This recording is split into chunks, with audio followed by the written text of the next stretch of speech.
Hey everybody, welcome to the Gym Life Podcast. Special Christmas vacation episode. With me tonight is, we'll describe him by one phrase, and that's the world's strongest man, 105 class, Andrew Clayton. Thanks for joining me tonight, Andrew. What's up, guys? Hey, awesome to be here, Joe. Yeah, we've been trying to put this together for a couple weeks. It's been on our list, of course, and part of it was me of trying to shuffle around this crazy schedule I have. But this time of year, I think we're all getting pretty busy, and it sounds like talking to you briefly before this podcast started. After OSG, the work hasn't stopped for you. Just most of it's just at home now, getting your house built or your gym built and all that good stuff. So, how you feeling these days? Actually, really good.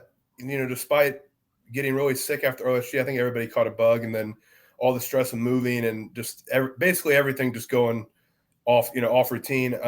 This past week, I feel like I'm done with about an off-season block I'm kind of running. Mm-hmm. And I feel really comfortable going into a little bit heavier weights. I kind of knew I was going to have a period where I wasn't able to focus on the gym. So I kind of structured it ahead of time to be less implements, less intensity, all that kind of stuff. And I'm at that age now where it's probably good for me to pull back every now and again. I'm not someone that can run hot all year round because that's what I do good is run hot.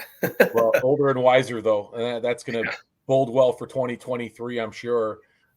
You're coming off really a stellar year, and we'll talk a lot more about that stellar year. But I kind of mentioned to you before in conversation that getting to know you has always been something that I've wanted to do just on a personal level as I've kind of see you come up through 2022, but knew about you long before that. And what I find interesting about your story is you have a lot of layers for a strongman. A lot of guys, and I'm not just talking about necessarily competition layers, but how fat I am. What's that? Or how fat I am. Well, yeah. Well, at one point, right, you were a big guy. I mean, that kind of amazed me really when I was looking at a lot of your backstory. You kind of started off as a super heavyweight, didn't you? Yeah. So I started off wanting to play football, and I was on all the message boards for bodybuilding. And I don't know if you remember back in the day, bodybuilding.com was big, but there was just too many trolls there. So I was on some smaller message boards. I was on Maroon Day Muscle. So anyone in Strongman that was on Maroon Day Muscle, that's like your OG status. Seriously.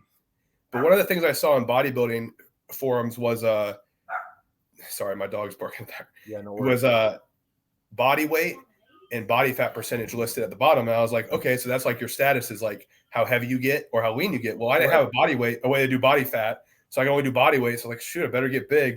So I went from 150 pounds at maybe 15 to 300 pounds by 16 and a half. I literally gained 150 pounds in a year and a half.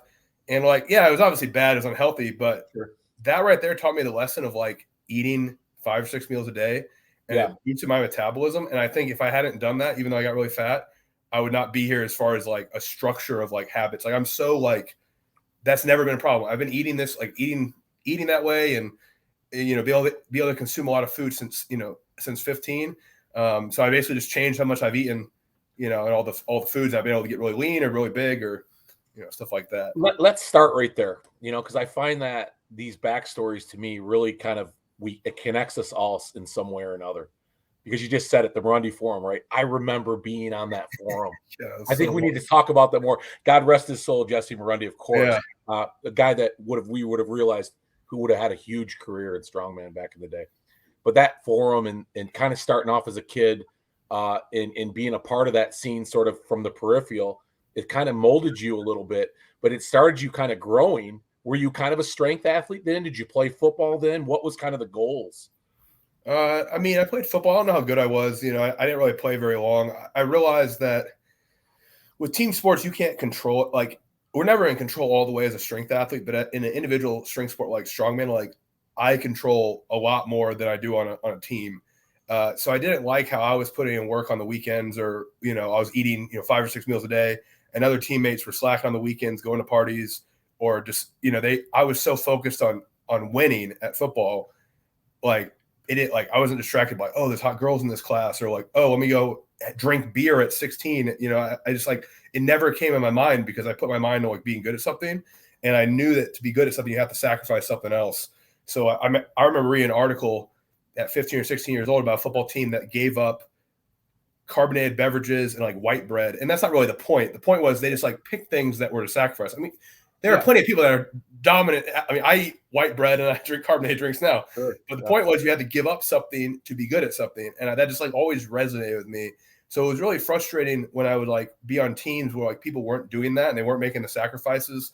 And then I was like busting my butt doing it. And then I realized the gym was just way more fun. I could always hit PRs in the gym, but our team would get whooped.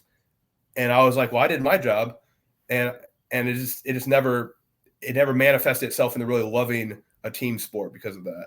Well, you're pretty mature for your age, because a lot of young guys, and I was probably one of them, nowhere near as mature as you were at 15 and 16, realizing that sacrifice, right, and what that meant in performance. You were kind of ahead of the game. Not to fault all those teammates of yours. They were just boys. They didn't know any better. Where did that discipline come from, though? I mean, what was the trigger in you that sort of said, okay, this is how I have to be? Was there somebody leading the way for you back then, or was this sort of a revelation you had on your own? I wouldn't go so far as to say I was really mature. I just think in that one realm I was mature. But I think coming from a family that was pretty conservative, and just realizing like, my dad instilled, certain values of hard work and, you have to practice to be good at stuff, and I sucked at a lot of sports. I wasn't necessarily the best at any sport, but it was always hustle. It was like, if you're going to suck, you're going to be the first one to the line on the football field. If you're going to, so even in strongman, like I'm not the strongest strongman. I'm not the biggest strongman. I'm not the fastest. I do like the intensity I bring is because if you suck at something, you better be like really intense and like always on point, always on time, always doing the little stuff. So in some ways, not being genetically gifted made me do things that made me better now. And I would say I'm fairly genetically gifted for strongman, maybe 105 for sure. I'm taller and stuff like that. But some of those gifts are really just through the process of like not being gifted at other things, That resonates with me for sure. I mean, I can understand that kind of this is making sense to me a little bit more now, watching you perform with the intensity that you perform at, because I would gather you still think of yourself as that young man right now and how important that intensity is, despite the accolades that you have and the things that you've done in the sport. You don't strike me as a guy that goes into competition thinking you're anybody but that 16, 17, 18-year-old kid that still needs to do what he needs to do to be better than everybody else because he doesn't believe he has what it takes to get there. Is that an accurate description?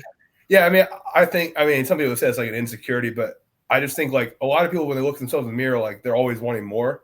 Yeah. So, as a kid, you're looking at yourself in the mirror and you're like, oh, I want to be big. Like, for me, it was Brian Urlacher, right? Something about him, I thought he was huge. Now I look at pictures, I'm like, my God, that guy's not even that big. But like, that was like one of the people I looked at. So I think as you get bigger, stronger, you're always looking towards like something else. So like, even like competing this past year, like I might've been depending on who picked who in these predictions you guys did, I might have been one of the top picks. But in my mind, I still think I'm someone that people are counting out. That someone, I'm that dark horse or someone who they don't think is going to be up there. I think that's a better way to look at it. To be always hungry. I envision my competitors as being like almost like superheroes. Like I don't know how to put it. So like everybody has a strength. Like every competitor is good at something. So I just imagine the competitor I'm trying to beat is the person that's good at everything. So they might be as good as someone on press and as good as someone else on deadlift, but they're like morphed together. So every time I'm training, I'm like, man, I'm trying to beat the guy that's the best at this event. And I'm trying to do that for every event. So obviously that means cumulatively I should be better than whoever I'm going against. Well, and I think, and honestly, and anybody that's watching this that have watched you compete and really have just followed you closely like I have, that's exactly how I would define you, because and as a result, you are better at everything. I mean, you truly are. At 105, at 105, I can be good at a lot of things. Yeah. I mean, as a strongman in general, obviously open competitors are much better. But I mean, I've always prided myself on being consistent. I mean, I think strongman to me is like, it's so much more a sport than it is a lift. And what I mean by that is like, it's the cumulative number of skills. It's having the toolbox of a lot of things to do. So there's so many lifters out there that are known for one lift or like power lifters, and nothing against power lifters, because if that's what you do and you're a power lifter, then your job is SBD. But if you're a power lifter that goes to strongman, you just got into the wrong job now, because our job now is not SBD, it's A through Z. It's to be good That's at right. every little discipline, throwing, sprinting over here, carrying this. And a lot of people try to define strongman as like, oh, that's not real strongman if it's over 90 seconds. So that's not real strongman if it's, this and that. But like how I looked at strongman is like be good at everything. And there's a Elite FTS article that came out, I want to say probably like 2008, 2009. And it was like, what's the point of deadlifting 700 if you can't move a couch? So like, it's that functional, like who cares if you're strong in the gym? If you like, for me, it's like yoke walk. If I can't sprint a yoke walk, but I can deadlift like 700, 800 pounds, then like, what's the point?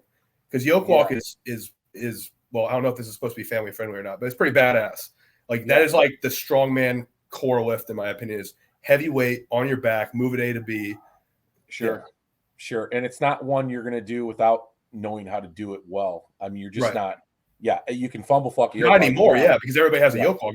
Back in the day, guys right. didn't have a yoke, and it was like go to competition and figure it out. But now with a yoke walk, you better go to competition, know how to get under it and move quickly, and and just be punished by it. It still punishes you. It just punishes you less.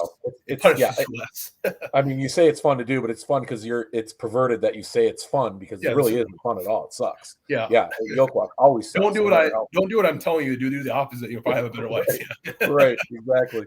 So you're a young man, you're 15, 16 years old. You've got this sort of built-in discipline. It sounds like that you picked up a lot of cues from your father and the way that he kind of, managed himself. And that's a great, I mean, obviously everybody loves to hear that, right? So it sounds like at home, things were where they needed to be to kind of create this version of you at a young age. You get to the 16, 17, 18 I'm years going to old. interrupt you.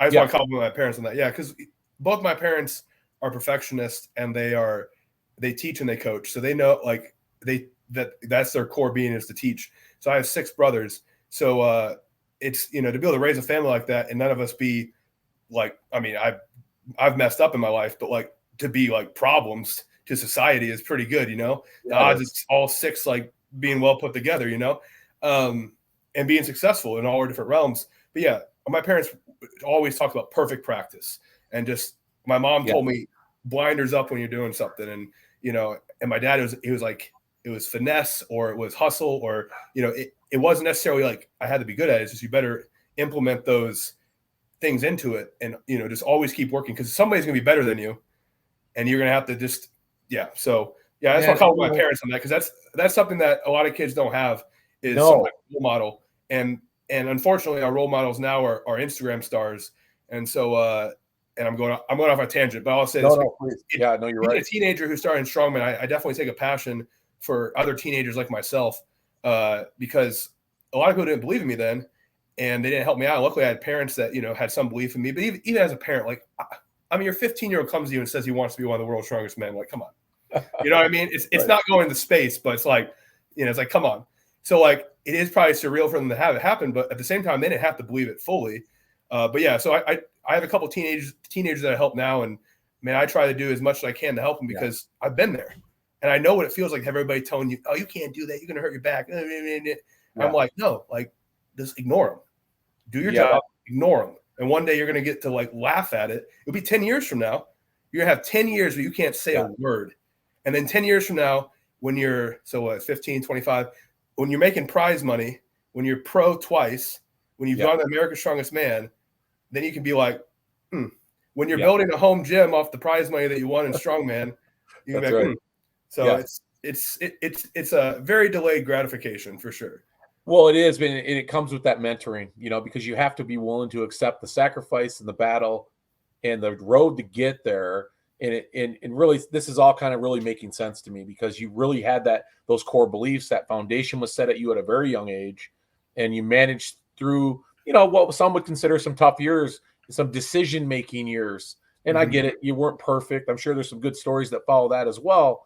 But I guess let me ask you, were there chinks in the armor back even then? What were some of the struggles that you were having as a young man, as you kind of were making it way through the strength sports and kind of learning how to maybe define yourself? Yeah, I think that's interesting. No one's ever asked me that question. So when we talk about like maturity is like age or maturity is like how long you've been training. So I've been training since, I guess like 14, been doing strongman events of some capacity, like DIY since like probably like 14 or 15. So over half my life I've been doing strongman. It's a pretty long time. So my training age is very old, but I grew up in the sport versus like already been grown up and then we're in the sport. So there are like definitely like things of like immaturity or just like disillusion, like, arrogance or cockiness or something. Like, I'm still growing into like being a man, like your brain isn't formed before like Sure. 21 or whatever. So like I'm learning as I go. And I think that's something that some people said maybe too negative. Like, they were trying to guide me the right way, but maybe they said it too harshly, or just it, unless you've like done that, it's really hard to like understand. Like I was doing like man's weight, so to speak, doing a man's sport, being around very intense male figures at like 18, 19, 20 years old. And I'm not really all there in the head just yet. I'm still growing and learning. But I find it's interesting, and this might be a knock on some people, is it's one thing to make those mistakes as like a young adult, but then like there are guys making the mistakes like that at like 35, 40 years old. Yeah. So I am embarrassed sometimes about like, oh man, I was really cocky then. That was a really dumb thing to say, or like, something like that, or, oh, I made poor choices in how I competed or whatever. But there are people like twice my age that have a family and a career that they're doing that. So I think there's a big difference in maturity when you look at it from like, not like how good I was as an athlete, but like how my age affected my understanding of that. I don't know if that makes sense, like what I'm saying, no, but it's just different, like growing up and already being in like men's categories when you're still like a kid versus if I'd gone to college and like started a family. I said, oh, you know what? I had the disposable income to do this sport. I'm going to do this sport. I would have done it a lot differently. I had a stable understanding who I was versus growing as who I was and growing as a strength athlete and having all those normal hurdles that every young man, has, throughout their life. Yeah, I think it has something to do with like being imprinted on, or in this impression, being impressionable and being imprinted on, and that's kind of what I'm getting from what you're telling me at that young age, because you were very impressionable. But kind of what setting you found yourself in was sort of allowing this evolution of you to take place, and kind of have brought you now to this man that understands himself at a higher level than most guys do, even at the age you're at now, and understanding what it takes to get where you're at, be where you've been, and get where you got to go. Maybe that's a little too deep, but that resonates with me, because we're talking about this young guy that really got into something, and even in a mindset, and was realizing his own talent, which is hard to do for a lot of young people, is what I'm getting at. Yeah, it was really tough to like. It was really tough to like ignore people that were trying to, I guess, make fun of me or discourage me. I was just thinking, it's funny, I was just thinking about it today. There was a session I was doing when I was 18 years old, and I had said something like, I can do a 1,000-pound yoke. And I think I'd either done 900 or 950. Maybe I'd done 1,000 pick. I can't remember what I'd done. And this competitor where I live locally was really good at yoke. And they basically, I was 2 weeks out from 2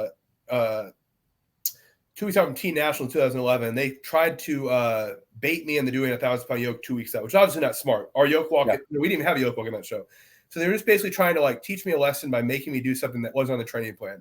So luckily I was strong-willed enough to say no. But of course, there's part of me that was like, I want to show them I can. Right. And I just think it's really funny because like 12 years later, I mean, I've sprinted a 1,000-pound yoke under 10 seconds for 50 feet, and I think under 15 seconds, under 16 seconds for 75 feet. And it was an international competition. And I beat every American over in Spain. And it's just one of those things. It's like, it's really hard not to want to compete against people. So sometimes like the mistake I made, I guess, was talking out, like saying what I could do. And in some ways that can help you, because now you have to be held accountable to what you say. Yeah. Unfortunately, most people, what they do is they say something outwardly to get the gratification then. So they say, I'm going to lose 50 pounds by whatever. And what does the person say to them? They say, oh, that's great. They haven't done anything yet. Right. You get a client that wants to come to you and wants to be coached, and they say they want to win World's Strongest Man, and they've only done one strongman competition as a novice. It's like, I feel like a jerk, but I like can't respond to it. Because if I respond to it, I'm going to give them gratification that they haven't earned. So I think it was a little different for me. I wasn't speaking out like I wanted people to give me gratification. I was almost like trying to speak it out as like affirmation of like what I was going to do. But there were times it was probably cocky, and I'm sure I wanted to have praise or to be known. I mean, I want people to know who I am. I mean, everybody kind of wants to have some notoriety in this world of 8 billion people, 7 billion people. But yeah, it's that was really tough for me to like to grow up and have so many people trying to like teach me a lesson. Let me teach that kid a lesson. And I just had to be super hard headed because a lot of adults did. And now, ironically, now I'm that adult. And I see people, and unfortunately, it's not even teenagers now coming up. It's grown men that have disposable income that, because everything's so accessible now for strongman, it's diluted the entry of the sport. So like for me, by the time I was 18, I still had junk equipment. I had a couple pit bull pieces of equipment and stuff like that.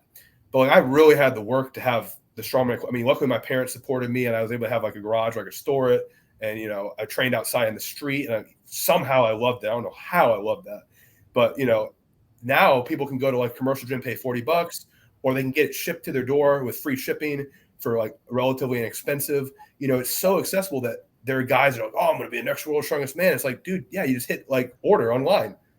I used to have to I rolled my first truck tire about 1.5 miles through a neighborhood all the way home, and it wasn't even heavy enough to flip, so I had to stuff weights inside of it. And I remember rolling it, like my shoulders hurt so bad, but it's like that's how bad I wanted to do tire flip, and that's what I had to do. I had to literally take a tire off of like an old construction site, roll it about 1 mile, and flip it in the driveway. Yeah, there was a certain level of earning it. You had to earn the right to be able to work in, or to put in the work to do strongman. And that's an interesting perspective, because I've never heard it articulated like that. There is this soft nature to the sport. I think we can all admit that, whether you've been in it as long as we have, or you've just sort of gotten into it, maybe you're a different cut of the rug. You can look around, you can see it.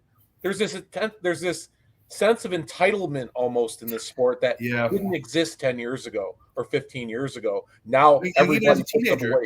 Oh, sorry.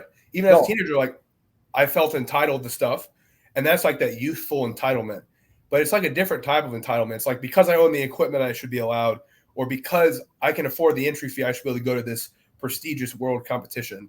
And it's like, why? But the hard part is this: is you want people to have to earn it, but you also don't want to discourage the people that can be really good at the sport. Yes. So we have this problem of like, we need to make it accessible so the people that are genetically predisposed to be good at it get the equipment in their hands to become who they need to be. Like when we look at other professional sports, like football, basketball, like you can play those in school. Like theoretically, a kid could become good at football, and all they have to buy is cleats. That's right. A kid could be good at basketball, and all they have to buy is basketball shoes, which theoretically could just be their shoes they wear all the time. So those are the barriers of entry are so low for those sports, and there's still that earn it quality, because you still have 2-a-days, and you still have like tons of pickup games to play and drills and tons of shots, 500 shots. You're doing your work. Strongman's a little different because you have to have that earn it quality, but you also have to have access to the equipment, which usually requires like income. And now, because shows are a little bit more complex and not as much like parking lot, you have to have even like more access or better knowledge. Yes. So what I hate to see is I'd hate to see someone that's like genetically predisposed to dominate strongman and get discouraged because someone else has a little bit more money than them or a little bit better access. And like, that's how I personally feel, because I'm building this garage gym, luckily, that I finally have the resources to do after 15 years in the sport. I haven't had air conditioning. I've trained mainly out of my parents' garage throughout my career. I finally bought a little AC unit like over the last 6 months. I've never had an indoor facility in my area except in the past year, which went out of business, and I had to move all stuff in a storage unit. So those are all hurdles. And like, had I had more resources, who knows? You know what I mean? How many people in my area got discouraged because of the lack of access? And how many people in other areas were gifted opportunities because they had better access? So I'd love to see a good mix of earning it, but then access to especially the people predisposed to be good at, that are willing to work. And that's probably the hardest part about all sports. There's a ton of NFL players that have never worked ever. It is the hardest part about all sports. It really is. And it's good that we're comparing strongman now to all sports, right? Because it's not so much a niche anymore. It's becoming more socially available, at least. Maybe not from a training standpoint, but visually, Instagram and social media and live events and live streamed events, and a lot more competitions around us every year. So it's more available to everybody to put their eyes on it. So I think the fact that we're having this conversation, it kind of lends to what the growth we've experienced now is, because with growth, there comes little problems that we have to solve, and what those problems are. So it kind of likened back to what you mentioned about a strong man being a little bit softer. The whole time I'm thinking about Rocky IV, right? I mean, he's spoiled. He's got everything at his disposal. What did they have to do? They had to take him out to Russia, throw him in the middle of a freaking winter, and have him train in a barn, to harden him up a little bit. So I agree with you. How did you know I like the Rocky movies? How did you know? Yeah, do you don't like them or you do? No, I mean, how do you know? I just posted a reel with the audio from one of them in it. Oh, geez, I didn't know that. No, I swear to God. I liked. It's so tough for me. My dad would say he likes Rock. It's Rocky IV when he fights the Russian, right? Yeah. So my dad always compares when I compete at the Arnold Amateur because I competed against Kiyokowski and on the lap. So he won the overall, but I beat him in stones. So we go out and I know it's Poland, not Russia, but same vibe. Yeah. And he's like, yeah, it was like Rocky IV because you're beating them, but like Dad, I lost the overall. But I liked if people look back, I don't know if I even have any photos of my Instagram like this old. I liked the Mr. T haircut, because he trained in a freaking basement or whatever, and Rocky was handed the titles. He was handed the invites. He got all the press. He got all the sponsorships. He got all the hand. How funny that is, how it is now. And I'm training in my garage, and that's still the mentality I have is like, I'm Mr. T, and I'm going to break you, and I'm going to embarrass you. Yeah. That's. I mean, of course, he gets beat the next one. I know, but the point is that's like the mentality that you have to have is like someone else is going to be gifted something, and it's going to irritate you. And just go in your garage, go in your basement, go in your storage unit. I mean, I love the clients I have that train storage units. I freaking love it. Yeah. I mean, when I watch them training and it's like silent, they're training a storage unit with no music. I mean, you got to be worried about that guy. You do. I mean, it's late at night. You got your headlights into the storage unit, no music. Yeah. That dude's insane. I don't know if you follow. Do you follow? This is a shout out to Tim Filas. Do you follow Tim Filas, Masters competitor, 40? I've followed him on and off since I remember competing with him in the Arnold in 2014 or 2013. Yeah. Doing really well in his 40s now at Masters. I think at Clashy. Well, did he win that? He won Clash. I saw him at OSG or a little after party. It went to like freaking 5 a.m. Yeah. He hurt his pec or whatever on, I guess, Viking Press. And your story you were telling about getting gritty, I always like watching his videos because he's out in headlights on the pavement, training his farmers in the middle of the night, I mean, that's hardcore to me. And that's a cool part about the sport with some of the guys that train like they're the underdogs. And they're not. A guy like you, a guy like Tim are not underdogs, but you still train like you're the underdog, So anyhow. But it gives you that little edge. I mean, when you're out there training, like you're up in Michigan, right, Joe? Yeah. Yeah. So like it's cold. So even just like train out in the cold, like just got to irritate you just a little bit. To, and you're like, man, I can't wait to be in an indoor facility whenever it is, when I'm, I'm out here in this crap. I got to shovel the, and here in Florida, it's like, oh man, humid. I got to put towels over the handles and I got to like cool them off between sets. I got to go through like 3 shirts of workout. All that stuff is just stirring me up. And then when I go to competition, that whistle blows and it's just like, you face the elements. It's not going to, nothing's going to deter you from. I still don't like it. I don't know who does. I'll tell you a quick story. I remember I trained with the Fenton group back in the day. That's Aaron West and Justin Blake and some of these. Yeah, Justin Blake, man. Whew. Oh boy, freak there, right? It still is. He does the Great Lakes every year. That's the only contest he does. God, 400 farmers like every weekend. People don't even know the 105 history. Like those guys, Truly, and he won America's Strongest, I think, once or twice. But anyhow, that was a lot of snow farmers carries back then, right? We do it in snow, man. Very cool. Yeah, we've carried. I take a keg out to the ocean, carry it to the ocean. I'm trying to think of other dumb stuff I did. I mean, there's just so much dumb stuff you do when you just want to. I don't do that anymore. But yeah. No. Listen, we don't want to get broken all the time. That's for sure. We know that shit will lead to it eventually.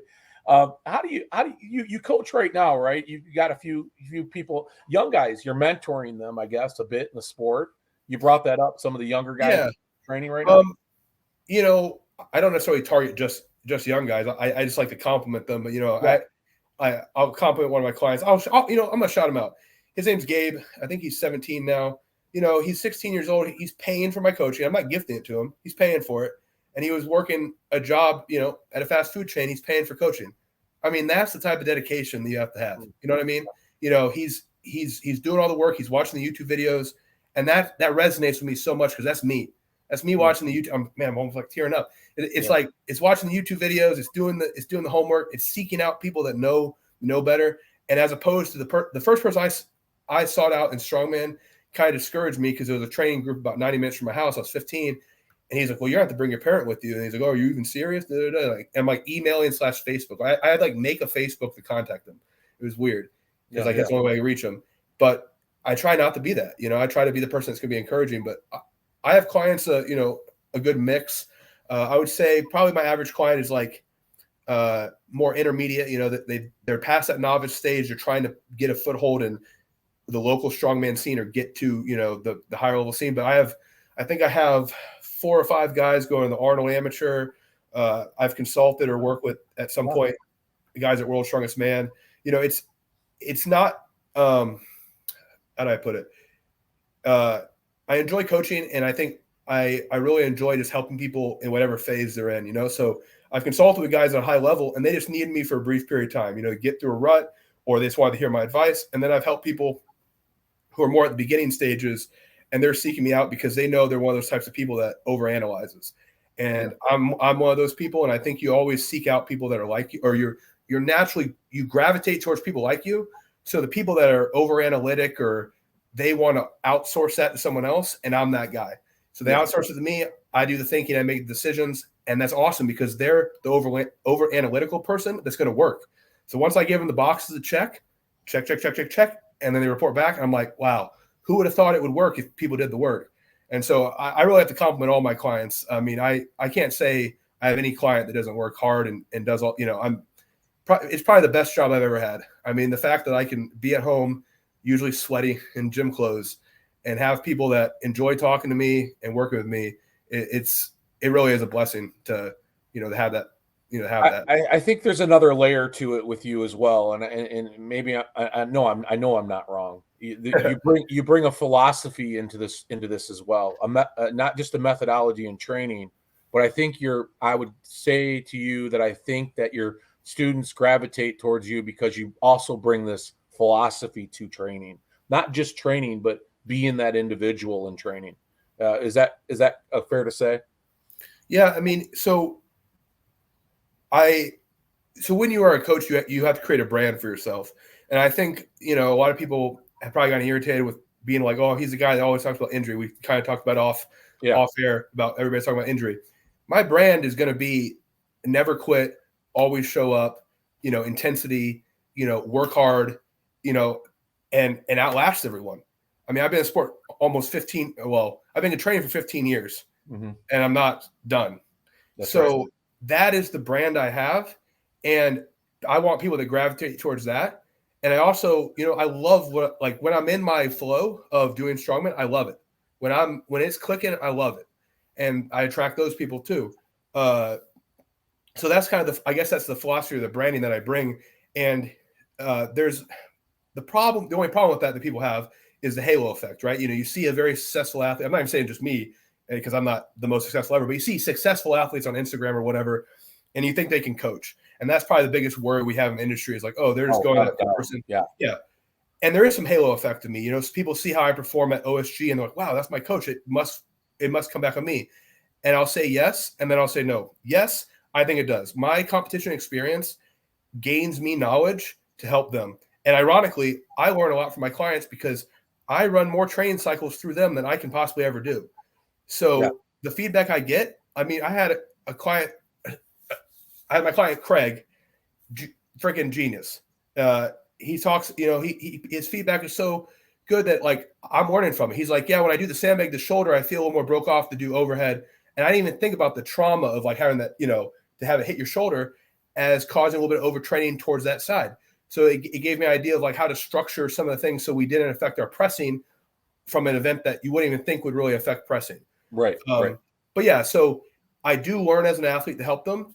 But even if there is a halo effect, even if it's all placebo effect, is that a bad thing? No, because if all that rubs off on them is I'm gonna be tough like Andrew, or I'm never gonna quit like Andrew, then that's something that is good to have in their head, even if they're running the most crap program ever. I'm not saying I do that, but I rather my athletes be geared towards that than be worried about, oh, is 3x8 really the most effective pro? Should I be doing should I be using bands? No, go there with intent.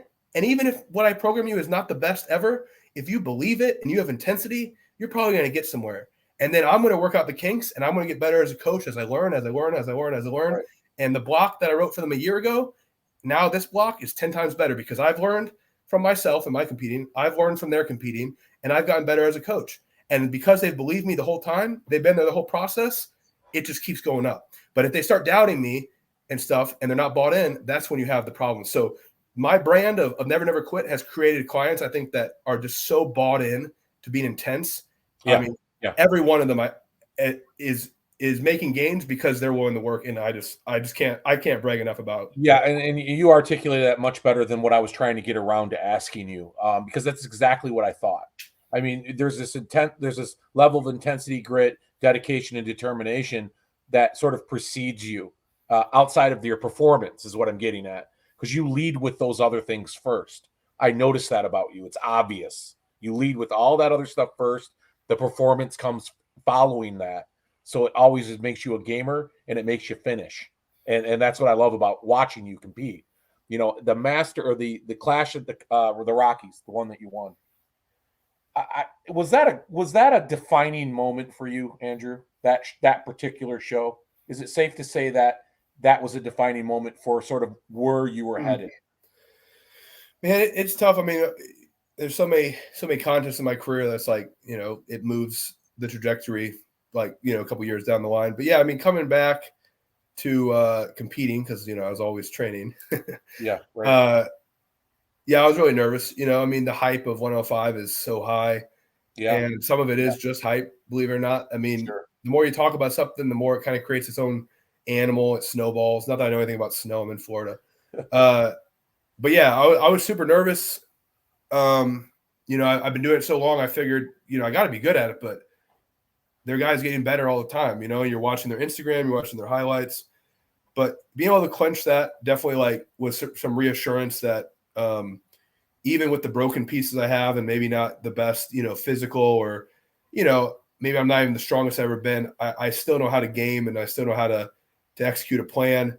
And I'm not taking away from the other athletes, but it's just really nice to know that I still have it, you know, to be able to call what they're going to do and be able to strategically plan a training cycle to, like, because I didn't win but 2 of the events, I think. So I really had to be strategic and placing high enough on the other 3 to not, you know, blow it. So yeah, I just felt like when I was watching that show and we were talking about you and our pro picks, and I was kind of watching your training and you know, stalking you on social media like I do everybody else. we didn't find much. I did sense this sort of, this was a pivotal moment. I just felt for you, especially. I felt like there was a chip on your shoulder a little bit to still prove that this, yeah, right, a big one. I'm sure. Like, you're right that you could still stand up in this new era of 105s. It's still there. We're talking about. It's still there. It's not gone. Okay. Yeah, I would imagine. I know it's not. You're right. And we'll get to that because there's some things I want to talk about at OSG as well. But I thought it was really a really kind of that moment for you, just sort of in my own gaze. I felt like, okay, what's Andrew Clayton got? Because everybody was kind of, you know, and I remember Luke was kind of coming back and forth in that conversation. And no. Luke said you can't count him out no matter how injured he is. I'm like, attaboy, Luke. That's why I pay you. Yeah. I don't actually pay him. He kept coming back to you that whole show, man. That whole show. Well, that's why I bought him a drink at OSG, man. He's helped me out, and, you know, you actually he gives good what does he call it? Analytics or whatever he said. Yeah. So yeah, no, that show came down to that sandbag, and hitting and knowing that sandbag was just like such a technical event. Hitting that last, I mean, I should have hit one more, but hitting that sandbag, every one of my attempts I hit on the second, like every one of the weights for whatever reason, but the composure I could maintain to do that. That is probably, like, I mean, I was so nervous. It's like threading the needle. I'm so glad I did it. And just as a little side note, Shannon Willis died before the first clash, and he invited me over to his house to train for it. I pulled my bicep having to qualify, which I'm really still ticked about, that I had the world record in axle for 105, and you don't invite me. But I pulled my bicep. He sends me a message. He said, "I'll do whatever it takes to help you train." And man, shoot, I'm crying twice in a podcast.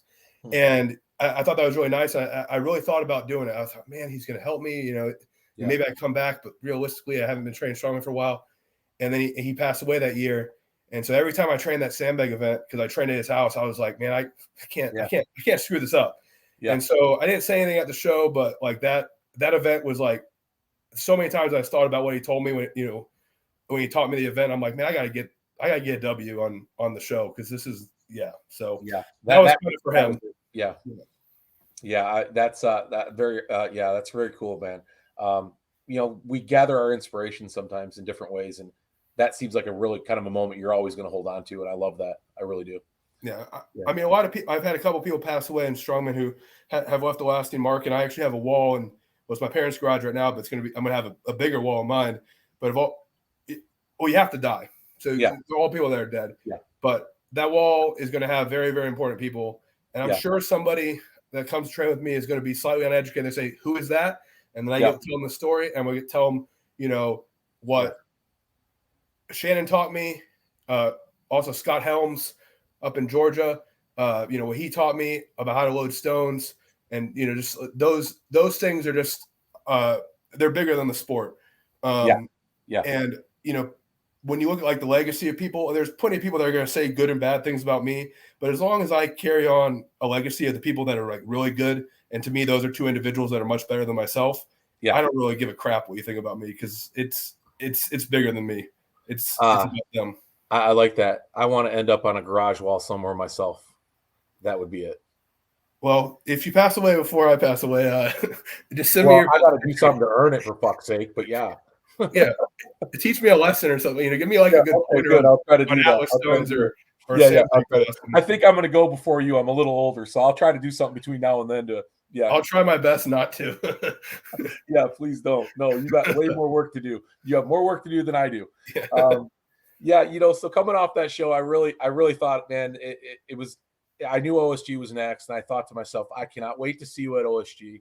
Well, actually, OSG was not going to be next. It was going to be America's Strongest Man, but due to some unfortunate changes in some of the events, I opted to skip it because I did not feel like it would be of, how do I put this, a very fair determination of America's Strongest Man, and by proxy, World's Strongest Man at OSG for 105 hosted in America would technically be America's Strongest Man bonus. So I figured if you're America's Strongest Man, you would win official Strongman games in 105. So I did skip America's Strongest Man 105. I did say I was going to do it.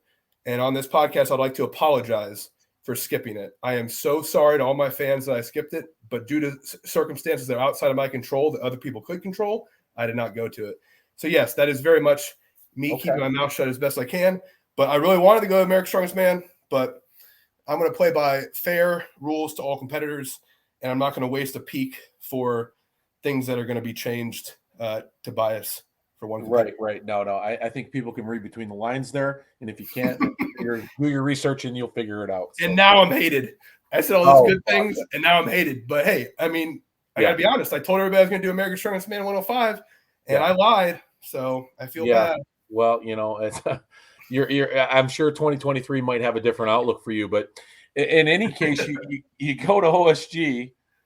I mean, you have a huge chip on your shoulder. You do. Everybody can see that, right? I mean, they have small shoulders and calves. Is that what it is? It's just small shoulders looks a lot bigger. Where did that? I mean, listen, I could take a guess at a lot of things that I know about you, have asked about you, and talked to other people about.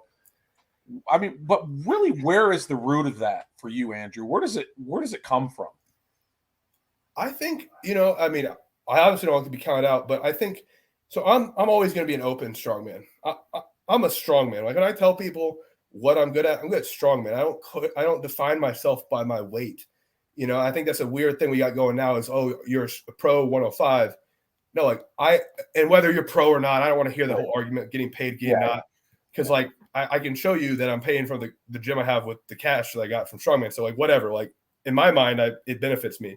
I mean, I coach professionally, so it's like I am, but yeah, whether or not it's pro or whatever, I'm a strongman, and to me that means being strong, obviously physically, mentally, and then hopefully in my life and all those types of things as well. And I think it irritates some people in the weight class because they think of it as talking down to the weight class. And I don't know when it became a thing of like, how can I be qualified as a strongman, as an open strongman, but not qualified as a 105? To not get an invite to the inaugural 105 clash is probably the most insulting thing in my 105 career ever. And I just, there were some things about what the rules were, but even within the rules, there were rules that were broken to have other people invited. Yeah. And I'll have to look it up because obviously it's on, once you put something on the internet, it's out there forever, but it's not active page. But I'm pretty sure I have either already competed against and beaten, like before the show, most of them. And then now I'm pretty sure I've beaten like every one of those competitors that are on the original list that got invited automatically. Yeah. So it's like really tough for me to like, and even in that first year, I'm pretty sure the top 10 I've competed with and beaten most of them. It's just like, I don't know, to make me qualify to break my own world record in 105. Yeah. And I'm a former world's strongest man. It's just, that's just, yeah. I gotta keep my mouth shut. Yeah. That was 23. Listen, that would light your fire. We can say it'll light your fire for sure. So there's justice that follows that. Honestly, that resonates with a lot of people out there. Because listen, not unsimilar to what you're gone through. This story is not uncommon. It's a part of the nature of sort of the shadows of this sport and kind of how it's worked out over the last few years. Or the production of the sport. Like, obviously World Strongest Man is a TV show. Yeah. And, I think one of the reasons that open competitors, I don't like to use but like is probably the best English word we have. The reason what I'm saying resonates with some of my friends who are open competitors is because it's very similar to what they go through trying to qualify for World's Strongest Man. Yeah. And having that bias towards the UK athletes or the novel country that no one actually does strongman there, but they invite someone from there. Yeah. It's the fact that it is a sport, but it's a TV show. Yeah. And that's why I think I get a little disliked because I'm willing to speak out about it a little bit more. A lot of people say hush about it. Everybody talks about it in the background. No, I've gotten to the point where, I might never get the World's Strongest Man. I'll probably never get to be called one of the best 105s, like just flat out. And I've almost just accepted it. So if I'm going to have those things happen where I don't get to achieve like some of those goals, then I guess I'll just be really honest about how I feel about it. And it's funny because like there are people that dislike it, but there's also people, like you said, it resonates with them. And there are people that like authenticity. I can't say it.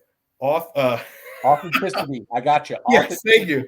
I have speech impediment, trying to talk too fast. That when you are authentically you, the people that actually like you for who you are going to come around. That's why I have the clients I have, why I have the friends I have, why I have the people around me. So I don't like the politics. I don't like the favoritism. I don't like any of that. I like the people that go out to that storage unit when it's dark and their music doesn't work and they're late and they haven't eaten for an hour and a half and they pull the car up, angle the lights in, and they just grab that bar and they're like, I'm going to make somebody pay. Yeah. And that's the kind of person that deserves to be at these shows, not the person that gets down and kisses or just kisses up or and the really funny thing, because I've been in the sport 15 years, is the big companies that sponsor these athletes for like apparel or not apparel, all the support equipment. Yeah. They pick people who are going to trend well on Instagram, social media. And ironically, those people are not always the people that last the longest. No. Sex sells, looks sell. In the women's category, it's, look at that hot, strong woman. Where are they now? Yeah. Yeah. Oh, look at the male category. It's the one that's all ripped. Where is he now? And part of me is a little sick and like, hey, I told you so. But I'm still here and I'm still available to be sponsored.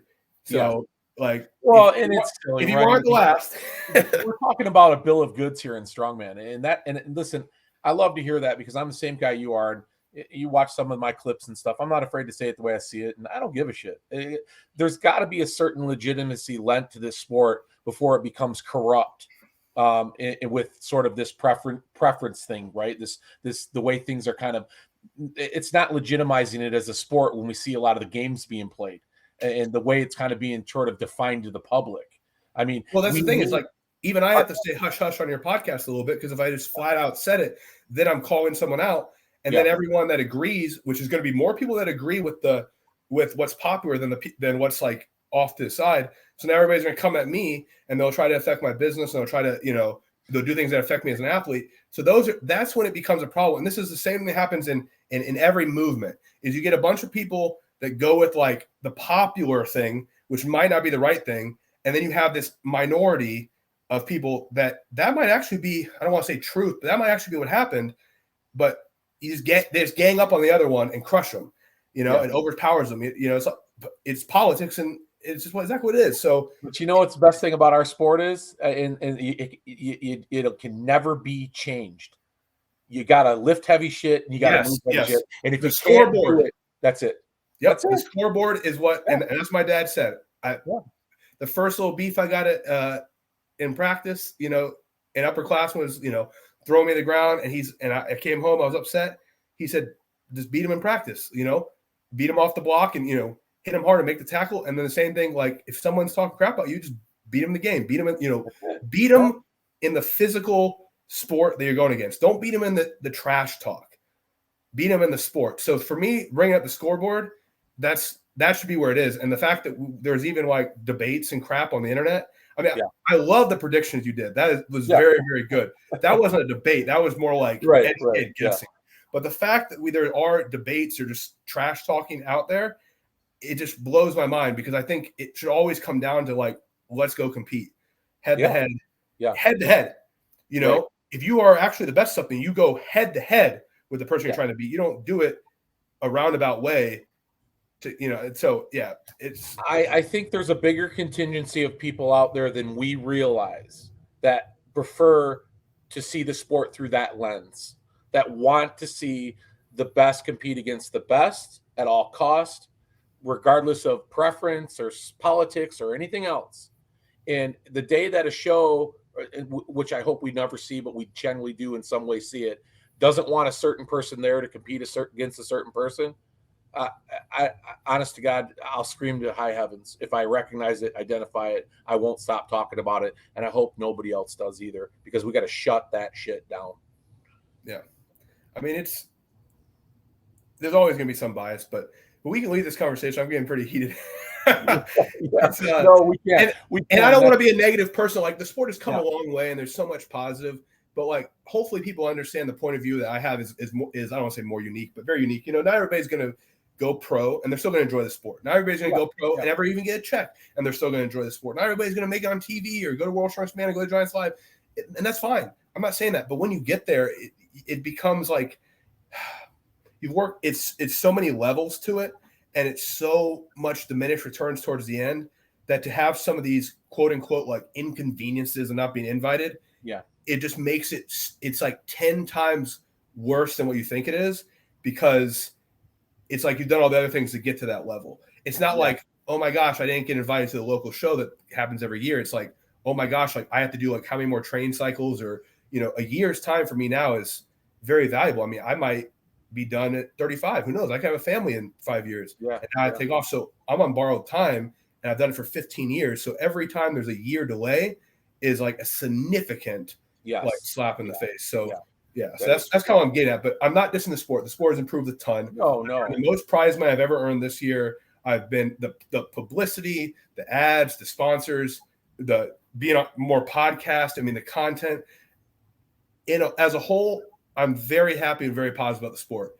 But that doesn't mean that there aren't areas to work on, and that is what I'm voicing. And negativity, or the areas we need to work on, are always going to speak louder. And that's why I'm so vocal about the areas we need to work on. Because if we just praise the areas that we're good at all the time, we'll ignore that small section. And that's a great way to put it, and kind of put an end to that portion of the conversation, because that is true. We're just passionate about it because we love it, and we just want to make sure it's always, representing in the right way. Right. And I think that is just showing that there's a lot of love for the sport, and we don't. We always want to be a part of it. We never want to see it make that awful turn. So enough said about that. You get onto OSG, and I mean, there was that moment, you're on the platform, and boy, you just called out the world. And I think, Andrew, it's safe to say you have more whether you want to hear this or not, because there's a part of you that I think likes to be the bad guy a little bit. Oh man, I'm relishing it now. I love it. I bet you are. Yeah. I'm not quite. So 105 has a history of people that have been the bad guys. I'm not quite the stir the pot, talk crap in my truck bad guy, but like I'm getting close. And I'm also not quite polarize the crap out of social media with like overly religious context. Bad guy, like I'm not there yet. I'm trying to, but I can't get there. I'm just not that good. So I'm probably like just a couple tiers down. That's the bad guy I'm trying to be. But yeah, I'm definitely more the bad guy now. Well, I don't know if the bad guy wants to hear this or not, but there's a lot of people out there that are loving Andrew Clayton for who you are and the way you represent. So whether you like to hear it or not, there's a lot of people that are actually more than not are that you resonate with, than you don't. So maybe not the bad guy thing that you want to hear, but it's true. I think I'm gonna be Robin Hood. I'm gonna rob the prize money for first place. I'm gonna distribute it where I think it's supposed to go. That's what I'm gonna do. You're the Robin Hood of strongman. Yeah. So I'm gonna take the first place prize money.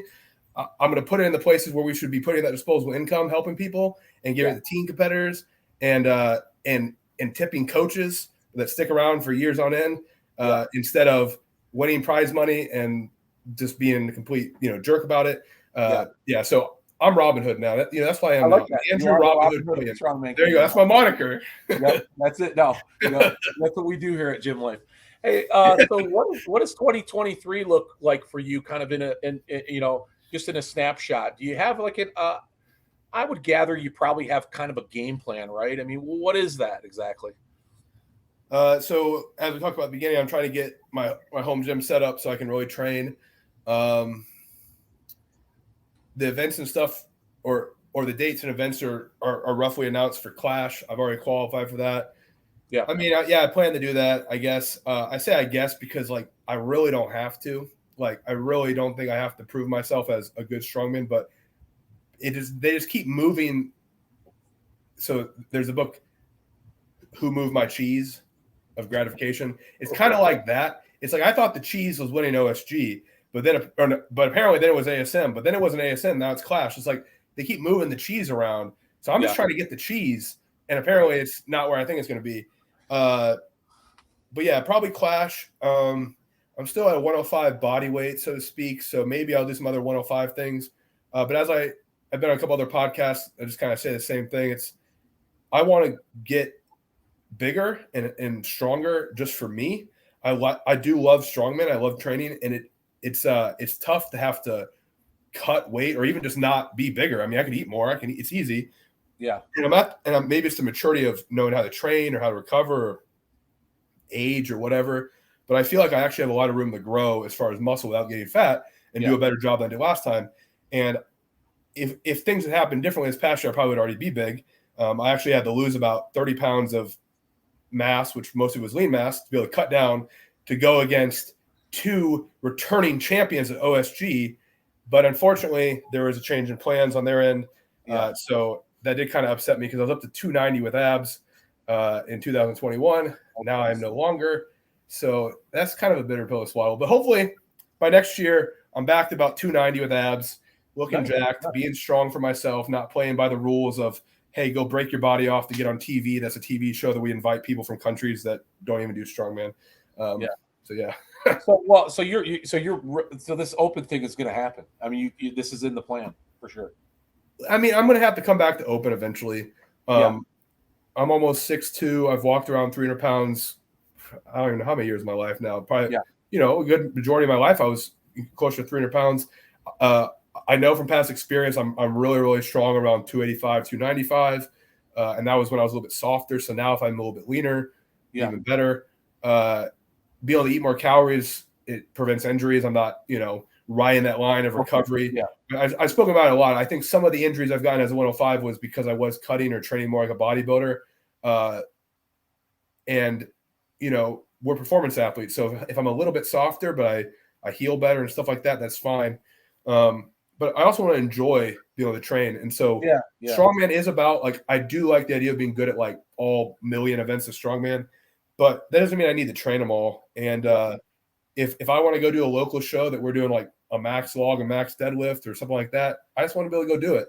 And and have fun training. And there's a lot of Americans now that have kind of accepted that they're probably going to get, left out of World's Strongest Man, no matter how many America's Strongest Man titles they win. And I think some of them have said, you know what, I'm just going to be good at what I like to do. And so, I love for Wesley Claiborne, Marcus Crowder, Spencer Remick, all those guys need to go to World's Strongest Man. But I think all of them know that, like, even if they don't make it, they're some of the best to ever do it.